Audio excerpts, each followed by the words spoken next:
Kalau Bapak Mama tidak keberatan, mari kita bangkit berdiri. 2 Tawarik 20.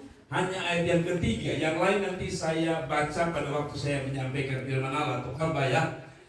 Ya, 1, 2, 3. Yosafat, ulang, belum sama-sama 1, 2, 3. Yosafat menjadi takut, lalu mengambil keputusan untuk mencari Tuhan. Ia menyerukan kepada seluruh Yehuda supaya berpuasa dan apa? Yehuda berkumpul untuk meminta pertolongan daripada Tuhan. Mereka datang dari semua kota di Yehuda untuk mencari Tuhan. Stop sampai di situ, Bapak Ibu Saudara. 2 Tawarik pasal yang ke-20 sudah tadi ya. Silakan duduk Bapak Ibu Saudara. Bapak Ibu Saudara, saya suka dengan kata yang muncul di dalam ayat yang ketiga tadi. Yosafat menjadi takut, lalu mengambil keputusan untuk mencari Tuhan. Saudara, itulah ayat yang berbunyi seperti itu. Nah, Bapak Ibu Saudara, saya hanya mau membagi sebuah perenungan daripada ayat ini. Perhatikan kata takut.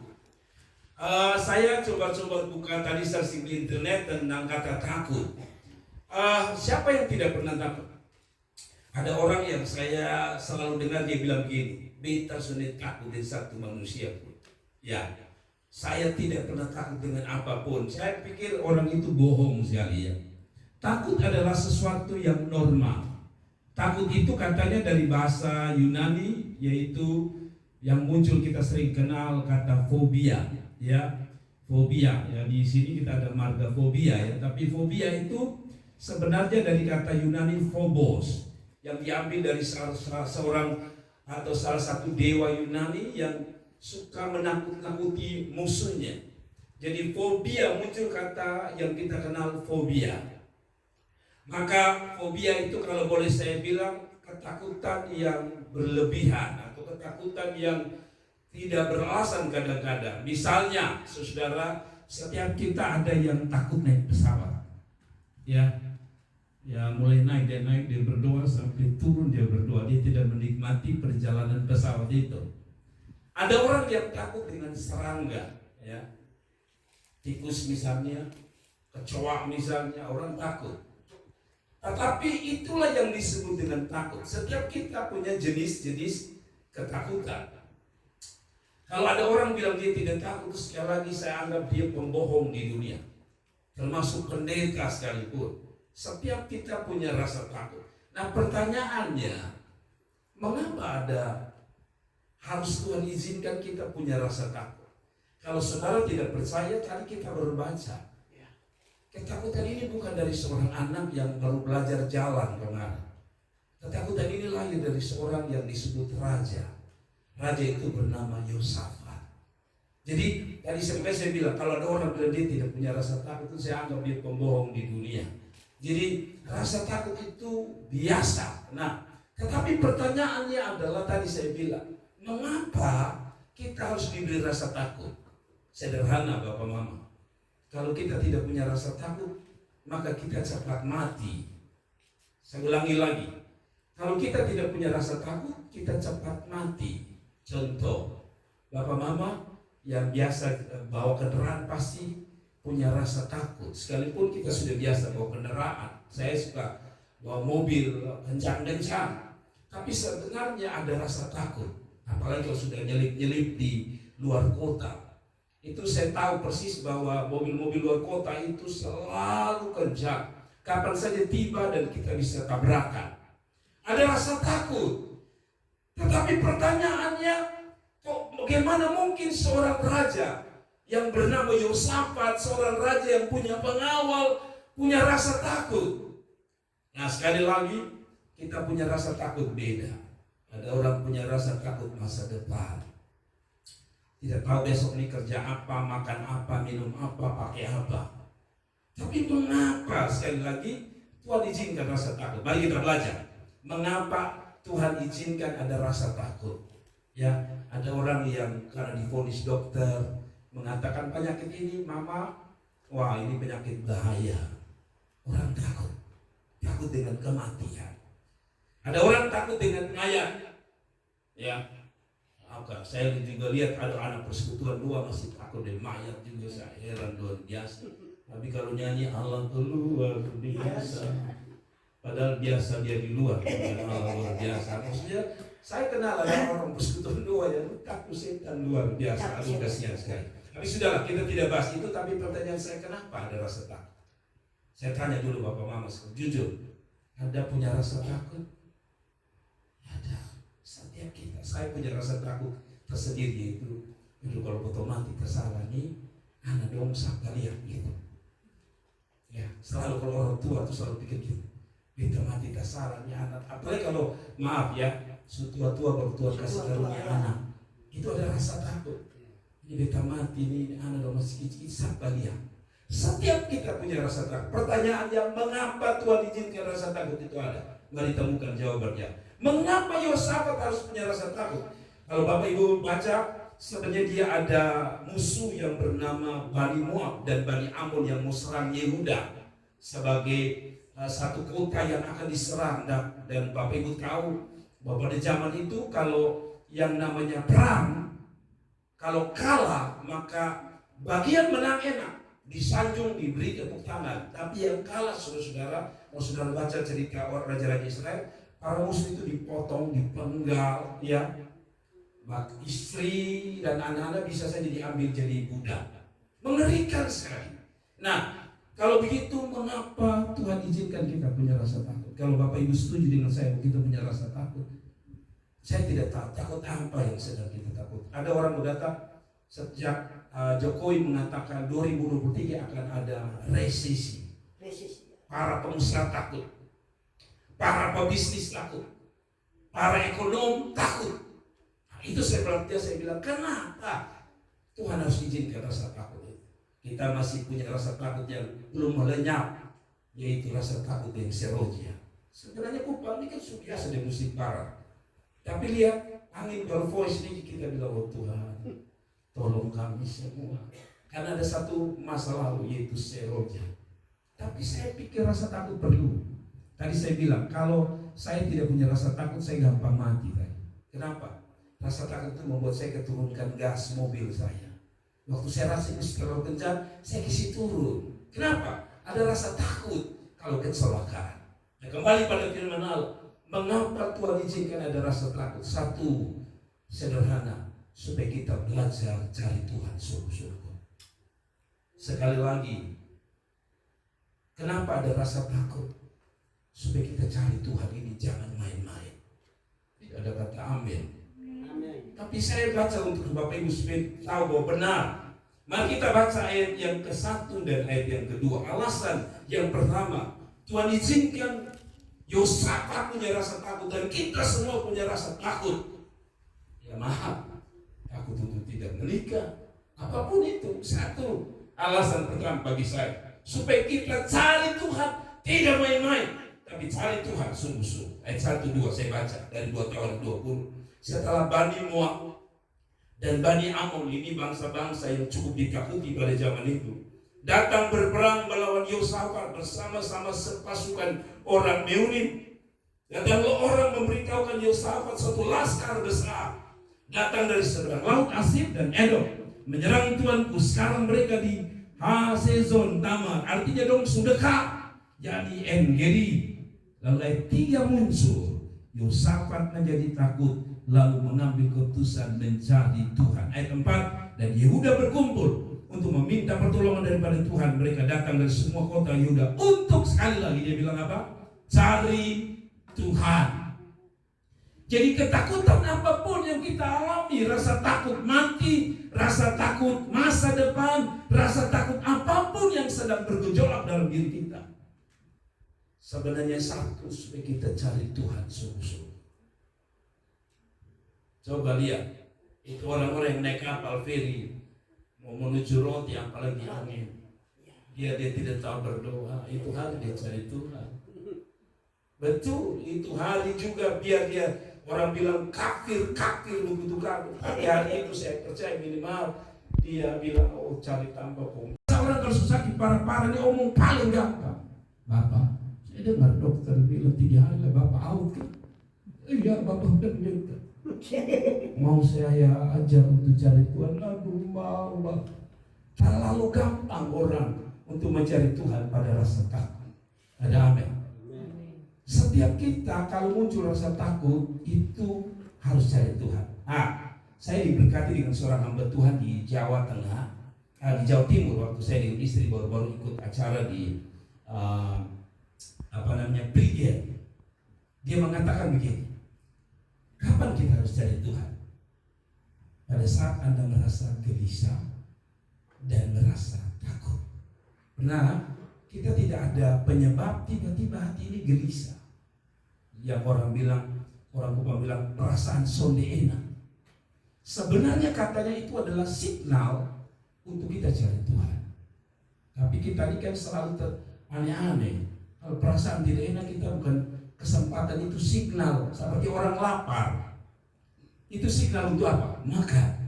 Signal resah, signal gelisah, signal takut sebenarnya satu, supaya kita cari Tuhan. Tapi kan kita ini kan kalau signal yang tadi saya bilang signal perasaan tidak enak, kan selalu kita tidak pikir cari Tuhan. Kita selalu begini, terus apa soal perasaan sudah. Kita mengalihkan segala sesuatu, padahal itu adalah signal. Seperti orang kalau ngantuk itu signalnya untuk apa? Tidur. Jadi kalau orang ada signal takut, signal rasa cemas, satu, Tuhan mau engkau cepat-cepat cari Tuhan. Yang luar biasa, Tuhan kasih rasa takut, tidak juga mau cari Tuhan. Wow, mengerikan siapa? Ya, sudah dekat maut, masih juga kepala takut. Amin. Kiranya Tuhan tolong kita supaya rasa takut itu, ingat, saya kasih ingat saudara, kalau saudara mulai gelisah, itu bukan karena orang ngomong kita, itu bukan karena, dan gelisah itu betul. Saya punya seorang dosen ya, punya istri.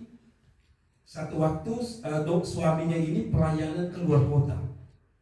Jadi waktu pelayanan keluar kota, istrinya tidur aman, tapi kira-kira sekitar jam 12 malam kan, istrinya gelisah. Dan dia tidak tahu apa yang harus dia buat. Lalu dia cari Tuhan. Setelah itu selesai, dia tenang. Bapak Ibu tahu di jam yang sama, suaminya kecelakaan dan mobil mereka hancur di jurang. Dan Bapak Ibu tahu, suaminya tidak luka satupun. Kegelisahan, rasa takut harusnya membuat kita tidak cari kambing kita, tapi kita cari Tuhan. Kalau saudara setuju, bolehkah kita kasih tepuk tangan untuk Tuhan?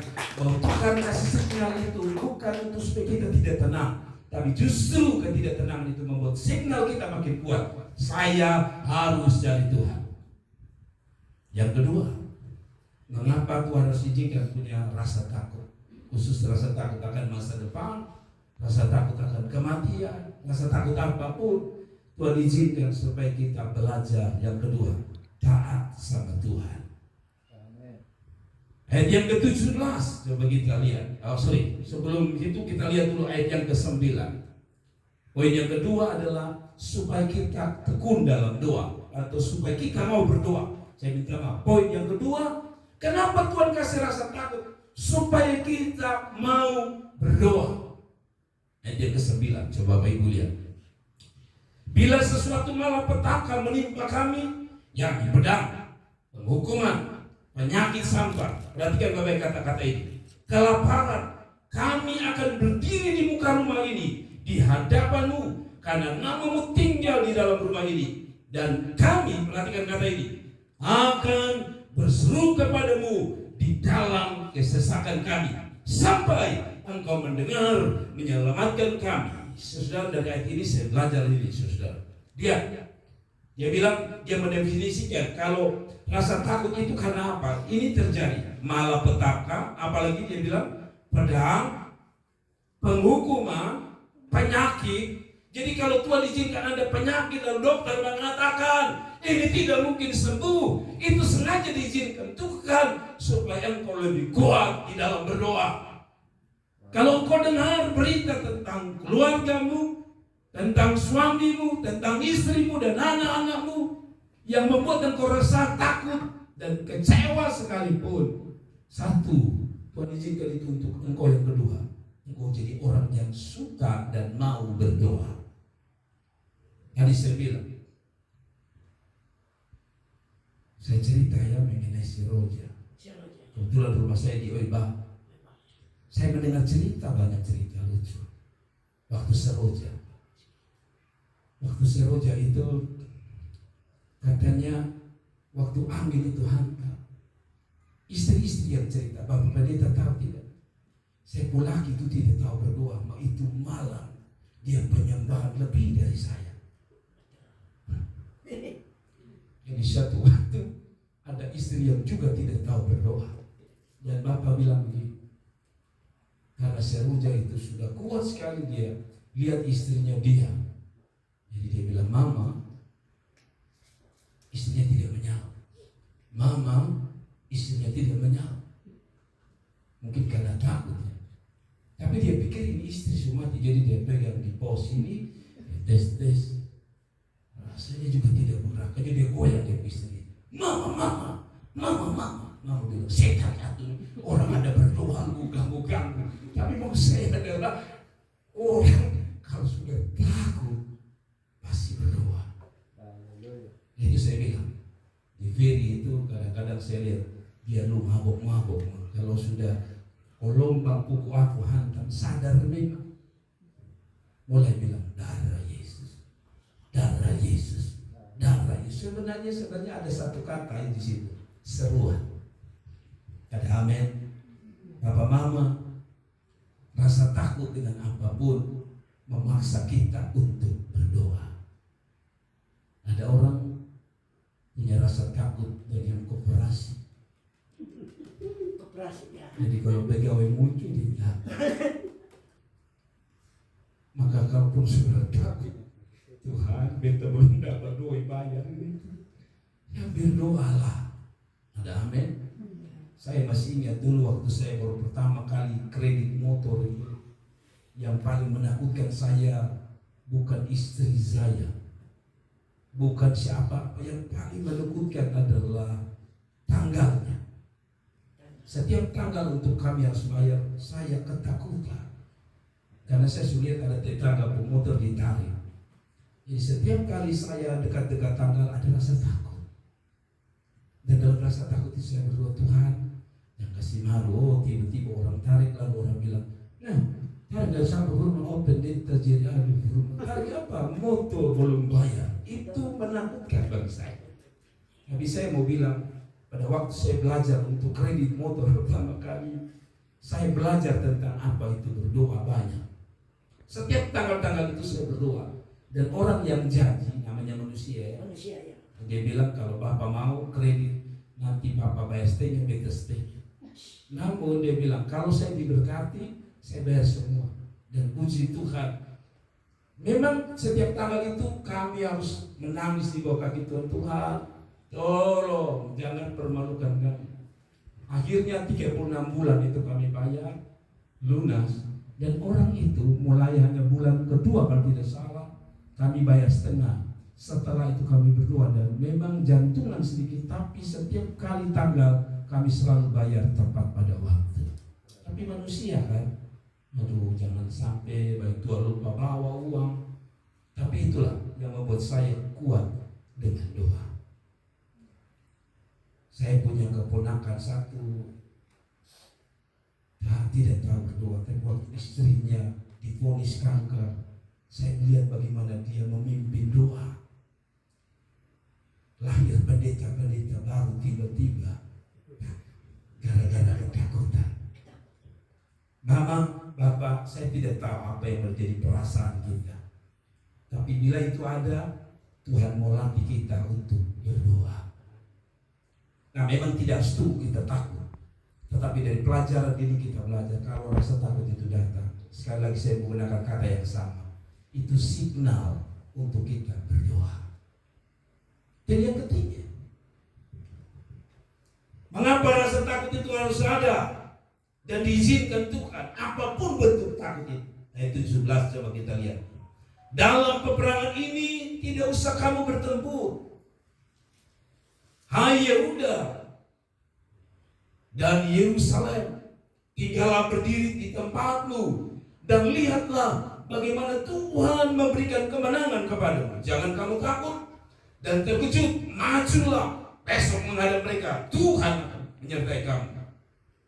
Saudara-saudara lihat, ini kan tadi dikatakan bahwa perang atau penyerangan dari Bani Amon dan Moab sudah dekat.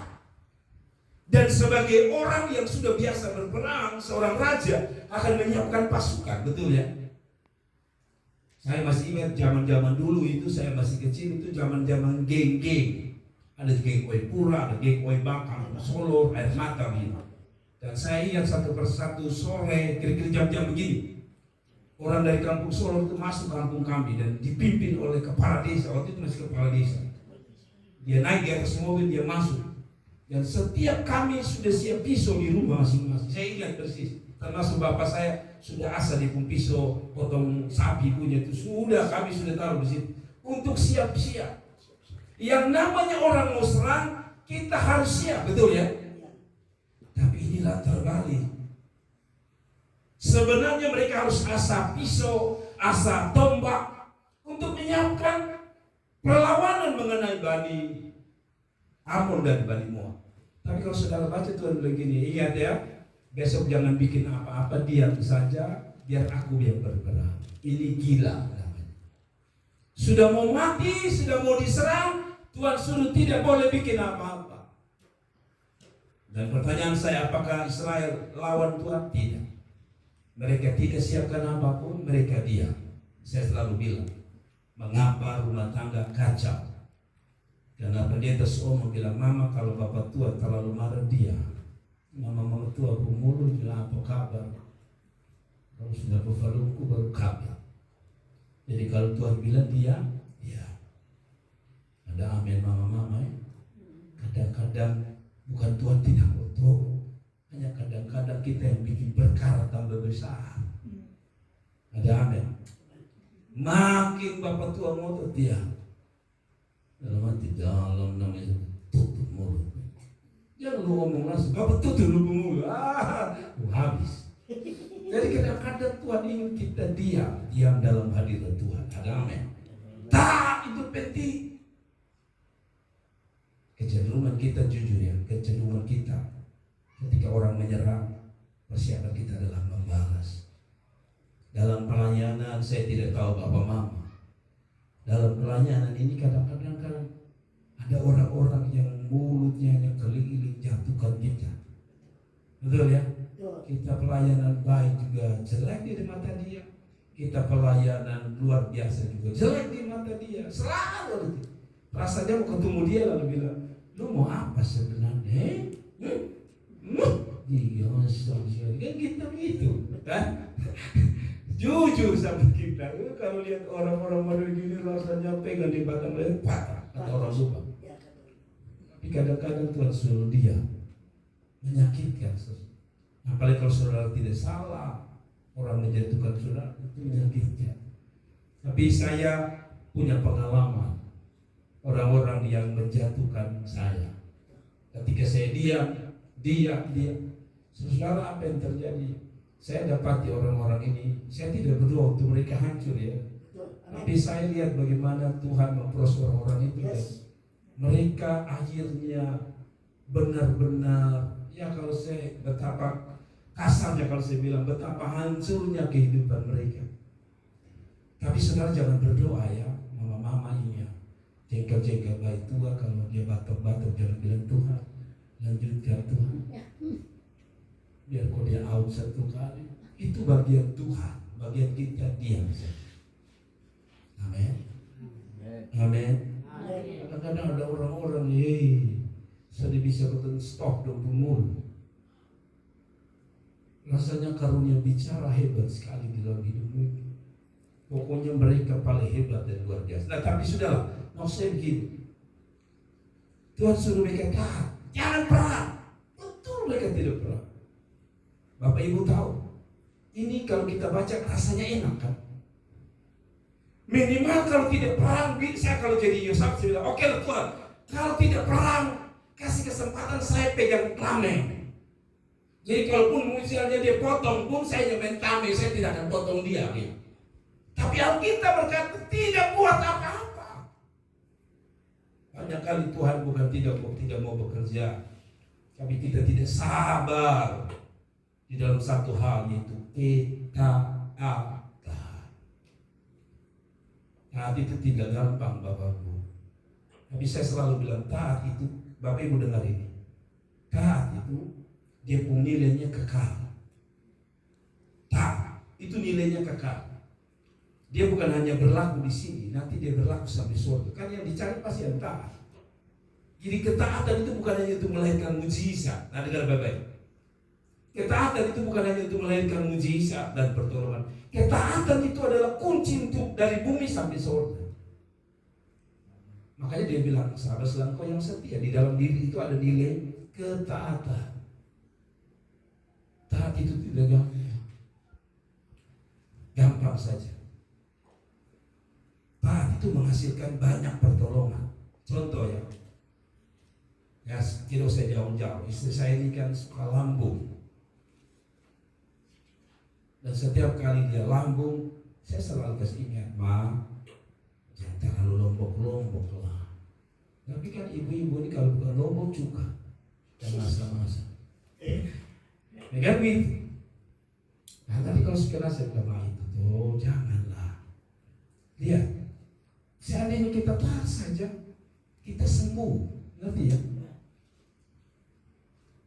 Kita nih yang kolesterol. Dokter sudah bilang apa? Terlalu seisi, kalau bilang. Tapi kita kan selalu rohani, ya. Kan makan hanya di dalam. Yang penting makan dalam nama Yesus. Betul, Bapak. Dalam nama Yesus, tapi Tuhan kasih kita hikmah. Ada amin? Ada bilang, Bapak hati-hati makannya di darah tinggi. Lalu saudara bilang, darah Yesus lebih tinggi. Tuhan ampuni kita. Taat saja itu menghasilkan sesuatu. Bapak Ibu pernah sakit dan ke dokter? Kalau pernah, selalu dokter bilang begini, Ibu, minum 3 kali 1. Yang ini 1 kali 1. Betul ya? Yang ini 2 kali 1. Dan banyak orang bikin lain. Yang 3 kali 1 dia bikin 1 kali. Sudahlah. Apalagi kalau kita sebanyak minum obat kan gitu. Hai sudahlah. Fokus saja. Nah, lihat waktu kita tidak lama sembuh baru kita sadar, ya. Kan dokter sudah bilang yang ini 3 kali 1. Artinya kalau belum 3 kali 1 jangan lihat perubahan dulu. Ini kita mau minum 1 lalu kita bilang, sudah ada perubahan. 2, sudah ada perubahan. 3. Perhatikan ya di ketiga kali 1 dia bilang minum selama misalnya 4 hari berturut-turut. Kita kan kadang-kadang tidak berturut-turut. Itu dari sisi medis.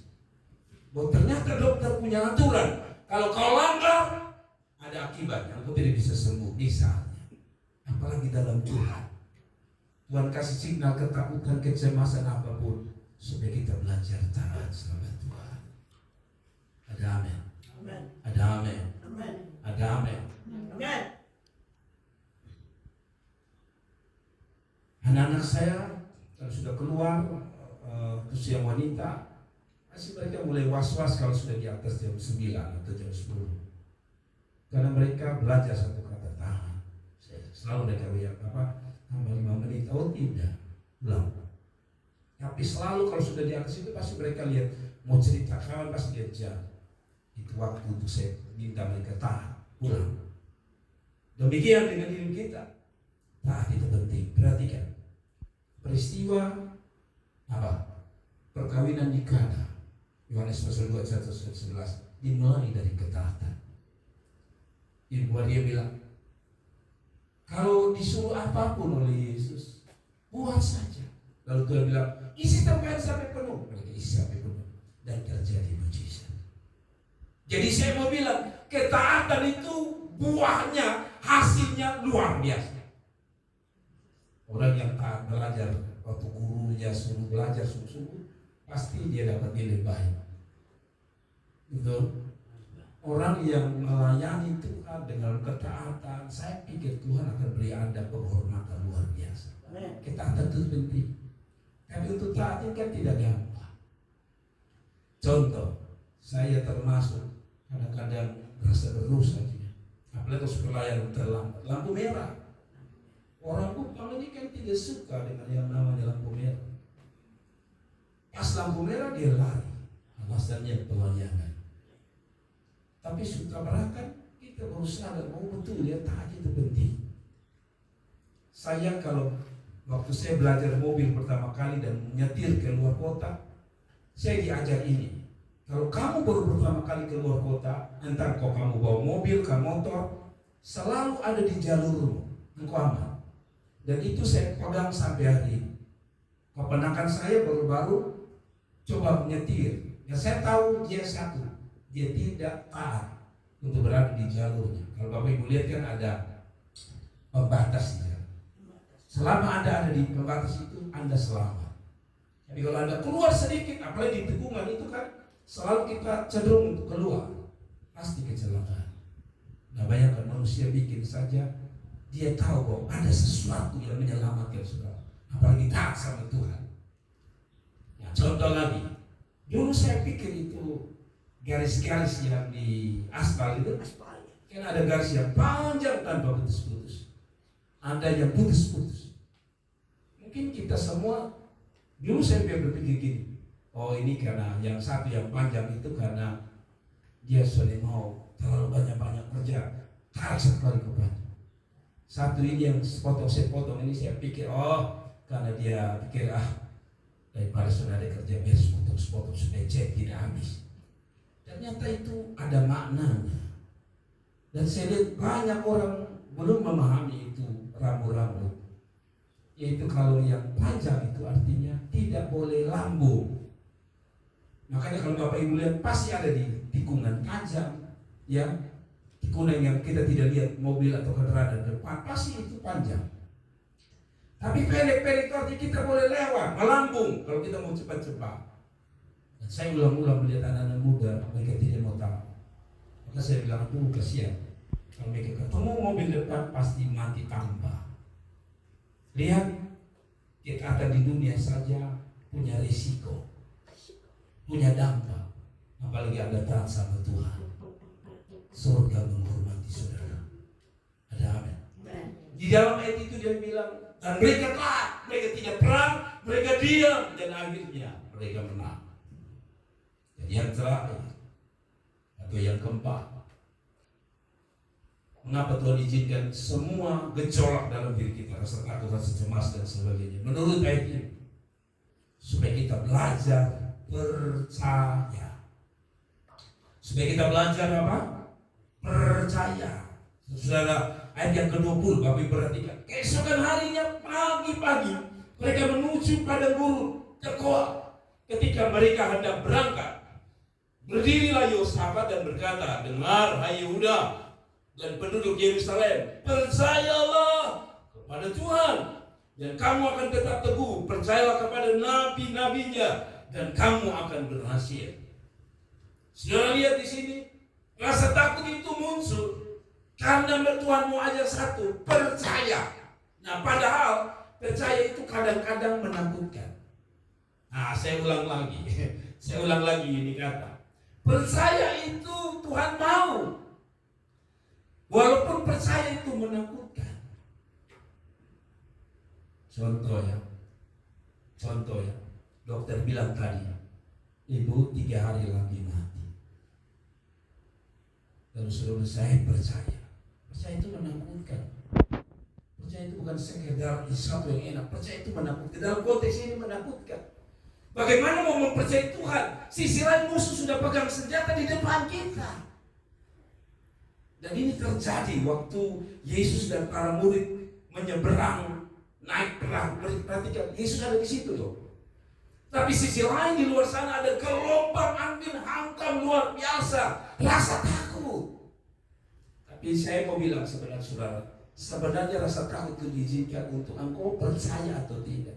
Tapi kadang-kadang rasa takut itu justru membuat kita kehilangan percaya. Dengar baik-baik. Rasa takut itu kadang-kadang membuat kita kehilangan percaya. Contoh ya, ada orang sudah umur sekian lalu takut tidak menikah. Kan ada rasa takut tidak menikah. Apa yang dilakukannya kalau tidak percaya? Melakukan tindakan bodoh. Saya sudah lihat beberapa orang akhirnya ya sudah, biar agama lain, iman soleh sama Tuhan, tapi lihat, kalau rasa takut itu tidak membuat iman kita percaya, maka hal bodoh yang akan kita lakukan. Dengan baik-baik, ketika rasa takut itu muncul dan kita tidak belajar menaikkan iman dan percaya kita, maka hal bodoh yang kita lakukan. Tidak heran orang bilang sudahlah, yang penting bernafas. Dan itu menyakitkan kami para hamba Tuhan. Saya menikahkan seorang ibu, seorang nona lah, karena dia belum pernah menikah. Di umur 55 tahun. Dia bilang, Pak Pendeta nikahkan saya menemukan seorang jodoh. Suaminya, calon suaminya berumur sekitar 58 tahun. Lalu saya tanya, bagaimana ibu bisa menemukan dia? Ternyata saudara calonnya itu orang agama seberang. Dan tentu sebagai orang yang juga punya agama dan iman, dia pasti ngajak. Tapi ibu ini, dia tidak peduli 55 tahun. Kalau ini jodoh saya mau paksa betul. Dan sudah tahu suaminya yang dibaptis dan ikut kita. Saya lihat, rasa takut itu bukan membuat kita bodoh. Rasa takut itu dicinta supaya iman kita makin naik. Orang Israel selalu diberangkatkan dengan rasa takut. Tapi mereka gagal pada waktu rasa takut itu datang. Contoh, waktu mereka tidak punya makan, kan? Mereka marah sama Tuhan. Mereka bilang, kami kembali ke Mesir saja. Lihat, rasa takut kalau tidak dinaikkan iman, maka kita melakukan tindakan bodoh. Jadi rasa takut itu bukan untuk membuat kita tambah takut dan hilang iman. Justru rasa takut itu membuat kita semakin beriman. Saya kasih kesaksian ya Bapak. Baru-baru anak saya datang liburan, dan ketika dia mau pulang, kami harus regis anak saya di sekolah kita di malam di mana saya sekolah dulu. Dan uang dulu harus kami bayar 7.300.000. Anak saya yang kedua, anak saya yang pertama harus bayar 2.200.000. Anak saya yang laki harus bayar 1, jadi saya total belasan juta. Makin menjelang dekat tanggal, makin menakutkan. Dan rasanya, oh Tuhan. Di sisi lain, takut itu membuat saya bisa kehilangan rasa percaya. 7 juta lebih dengan kami penghasilan sehari mana mungkin. Tapi saya melatih diri, Tuhan saya yakin. Dan puji Tuhan kami sudah bayar.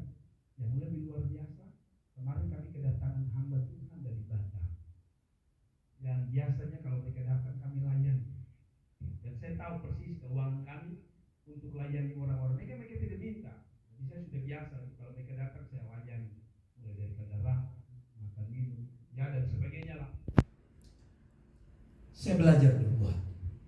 Tapi di hati saya Tuhan tahu, ini uang sebenarnya bisa saya simpan untuk persiapan. Kalau ada apa-apa, saya bisa bayar anak saya punya kuliah. Bapak Ibu tahu? Jadi malam tiba-tiba WA masuk dan dia bilang, Pak Pendeta. Saya bilang gini, dia bilang, Pak Pendeta saya kirim 2 juta. Saya bilang, aduh ibu saya mau bersaksi ibu. Saya butuh 2 juta itu untuk bayar anak saya kuliah. Lalu dia sendiri cerita, begini Pak Pendeta. Malam itu saya tiba-tiba Tuhan kasih email di kepala saya 2 juta. Saya tidak tahu dia bilang. Dan pagi itu seperti tulisan di 2 juta di otaknya itu tambah terang. Dan dia berkata, saya heran kenapa Tuhan hanya ngomong 2 juta. Saya bilang, ibu tahu saya butuh 2 juta itu tuh bayar anak saya punya uang kuliah. Lihat, pada waktu itu saya punya rasa takut manusiawi sekali. Karena kalau tidak daftar, anak saya tidak boleh berangkat. Tetapi Tuhan justru menguji kita dalam ketakutan. Lihat, pada waktu para murid dihantam gelombang, apa kata Petrus dan teman-teman? Guru, kau biarkan kami binasa. Lihat, rasa takut membuat kita menyalahkan Tuhan. Bukan hanya iman kita hilang, kita menyalahkan Tuhan. Kami belajar, rasa takut membuat kita makin yakin. Amin. Jadi semakin kita digoda dengan rasa takut, harusnya iman kita makin naik. Jadi yang terakhir lalu kita tutup dalam doa. Rasa takut membuat kita, atau rasa cemas apapun itu, gelisah dan sebagainya, membuat kita harus tahu Tuhan punya tujuan yang terakhir untuk kita hidup benar. Saya pinjam kesaksian Bapak Bana ya tadi. Ya, Pak Bana. Kalau tidak salah Bapak Bana punya kesaksian, intinya hidup benar. Betul ya? Rasa itu muncul supaya kita diproses untuk hidup benar. Coba baca ayat yang ke-32, ayat terakhir, lalu kita akan berdoa. Walaupun di atas tadi dikatakan Yosafat takut, tapi ayat 32 menarik. Yosafat, ia hidup, ia di sini Yosafat, mengikuti jejak Asa ayahnya, Asa dan raja. Ia tidak menyimpang daripadanya dan melakukan apa yang benar di mata Tuhan. Saudara, rasa takut, rasa apapun dalam hidup kita, rasa cemas, rasa ragu, apapun, rasa kengerian dalam diri kita itu, supaya kita belajar yang tadi, tetap hidup benar. Amin. Saya kasih contoh, kenapa hidup benar dengan rasa takut itu adalah sesuatu seperti mata uang. Jadi rasa takut itu melahirkan yang namanya hidup benar. Tapi kebanyakan orang ketika rasa takut itu datang, yang dilakukan adalah hidup yang salah. Contoh, kita ini sudah tidak ada uang, kan? Sudah tidak ada uang, anak mulai menangis. Bapak, lapar, Bapak. Kita masih bisa tahan. 1 jam terus anak menangis tidak berhenti. Hati kita mulai iba. Aduh, Bapak anak ini menangis, kalau dia lapar dia mati. Lalu kita mulai lakukan cara bodoh. Mulai lihat orang pun barang. Kayaknya di ubi itu, wah ini bagus. Karena rasa takut pada anak mati, kita lalu ambil itu ubi, lalu kita kasih makan kita anak. Ngerti ya? Rasa takut itu bukan untuk kita tambah salah, tapi rasa takut itu buat kita kalau bisa makin benar. Lebih baik saudara mati kelaparan daripada hanya untuk supaya saudara hidup menghilangkan rasa takut anak mati kalau saudara buat dosa. Ada amin. Tadi saya bilang, saya kasih ingat Bapak Ibu, saya minta maaf, saya tidak menyindir siapapun. Tapi kadang-kadang saya bilang, rasa takut untuk tidak menikah itu akhirnya kita ambil keputusan bodoh. Kawin dengan orang yang tidak seimbang dengan kita hanya karena ada rasa takut dari umur yang semakin tua. Saya selalu minta maaf, saya selalu bilang begini, Bapak Mama dengar, saya belajar lihat ayam kok. Ayam, pernah lihat ayam, pernah mati ayam. Saya suka ayam dari kecil-kecil.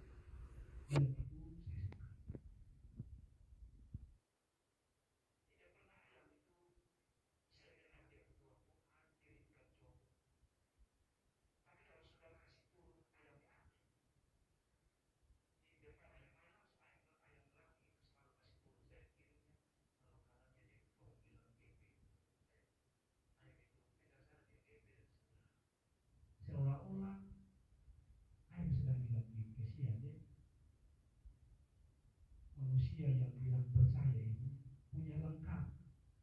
Mata si cantik, lo bikin tambah cantik lagi. Yang kasih eyeshadow. Ayam tidak pernah eyeshadow, tapi dia tahu ketika dia berdiri air lagi datang.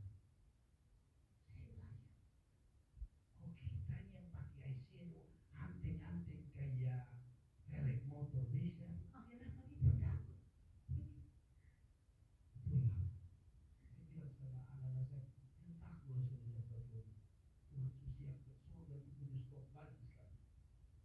Jadi kita yang kadang-kadang terlalu berpikir. Terlalu kerasnya saya bicara, tapi ini fakta. Di tempat di mana saya tinggal sebanyak orang tinggal dan mereka nangis. Apakah hanya untuk kawin? Enggak. Ini itu artis-artis. Tinggalkan Tuhan. Hanya karena rasa takut. Tuhan tolong kita. Ingat kembali pada rumah kita. Kalau terasa takut itu datang, jangan kayak kita saudara-saudara. Takut setan bukan cari Tuhan, takut setan bukan berdoa. Takut setan ambil Alkitab taruh di bantal. Aduh, salah besar. Tuhan tolong kita. Amin. Kalau Anda tanya saya punya rasa takut, saya punya. Tapi intinya cari Tuhan, berdoa dan taat. Saya tutup kesaksian Bapak Mama dengan kesaksian saya. Betul istri saya di sini supaya saya tidak tambah, saya tidak kesekolah. Bapak Mama sebagai seorang laki-laki, apalagi seorang pendeta, sudah biasa layani jemaat. Dan saya sudah layani namanya ibu-ibu. Yang paling ditakuti ibu-ibu adalah satu penyakit ini, surfing. Penyakit apa itu? Kanker mulut terakhir. Jadi Bapak Mama, saya cerita sedikit ya. Saya paling takut karena saya sudah layani saya penjemaat yang akhirnya meninggal di cara yang mengerikan sekali. Kalau saudara sedang ada itu, saya punya harapan, saya punya cerita yang baik untuk saudara. Kiranya ini menguatkan iman kita. Saya satu waktu istri saya ini maaf, ya orang bilang ikut KB, jadi sudah berapa tahun? Anak saya sudah sekitar 20 tahun ini. Sejak kami pakai, istri saya tidak pernah periksa dan lepas gitu. Dan terakhir istri saya ini bilang, Pak, beta mau ke puskesmas kalau ya bisa. Tapi waktu beliau mau pergi, tiba-tiba harus tahu itu datang dalam diri saya. Karena katanya orang yang lepas selalu punya cerita. Dan benar apa yang saya takut. Ketika pulang, istri saya mukanya sudah turun. Lalu dia bilang, puskesmas mengatakan ini kanker. Saya alami, saya layani orang, jadi saya tahu betapa mereka begitu menderita. Langsung rasa takut itu berlebih sekali di dalam diri saya. Pertama, secara manusia saya akan kehilangan seorang yang mendampingi saya. Tapi yang kedua, saya rasa ngeri ketika nanti lihat istri menderita, erangan dia mau. Tapi saya masih terhibur, saya pikir itu puskesmas kecil. Maka istri bilang, Pak, kalau mau kita ke dokter. Kebetulan ada keluarga kami yang dokter, keluarga dari istri saya dokter. Jadi kita bilang, coba kita ke sana. Dan kita harap bahwa itu hanya bukan ini. Yang ketika keluarga kami periksa, dia bilang sama. Tapi ceritanya lebih mengerikan, dia bilang sama, lebih baik ibu pendeta pergi cepat-cepat periksa. Kan ada teman saya hanya langgar beberapa hari parah. Saya tambah takut. Kami periksa malam itu. Ketika dia naik dari mobil, saya lihat wajahnya. Karena malam, saya lihat kalau keluar itu senyum ceria, aman. Ternyata istri saya keluar begitu orang, ya biasalah kalau orang punya masalah gimana. Naik duduk dia. Tiba-tiba saya lirik, air mata jatuh. Saya sebagai hamba Tuhan, suami harus jujur. Rasa takut itu makin kuat. Dan saya punya air mata mulai jatuh. Lalu saya bingung, saya mau kemana? Istri saya tanya, sekarang mau kemana? Di hati saya pulang, saya mau tidur saja, saya tidak mau pikir. Saya tanya, kalau dia nangis saya tidak perlu tanya, ini sudah. Lalu di jalan tiba-tiba Tuhan ingatkan, ini ayah. Saya pulang Bapak Ibu. Saya bilang sama istri, kita tidak pulang, kita ke gereja. Lalu kami masuk di gereja. Waktu baru buka pintu Bapak Ibu, saya sudah nangis hancur. Di sini sudah pikir macam-macam. Kami berdoa, kami menyembah Tuhan, kami berdoa. Sampai pada titik istri saya bilang, Pak, sudah beta selesai, beta sudah menangis, sudah kuat. Bapak berdoa, jujur, saya harus jujur. Waktu istri saya bilang, Pak berdoa, saya bilang saya tidak bisa berdoa. Jujur, saya tidak bisa berdoa. Inilah saya mau jujur saudara. Tidak gampang waktu rasa takut seperti ini. Kenapa buat apa kita berdoa? Kenapa ini terjadi? Tapi ketika selesai, Tuhan ingatkan ini, Bapak jangan bikin seperti saya. Ini saya dapat suara.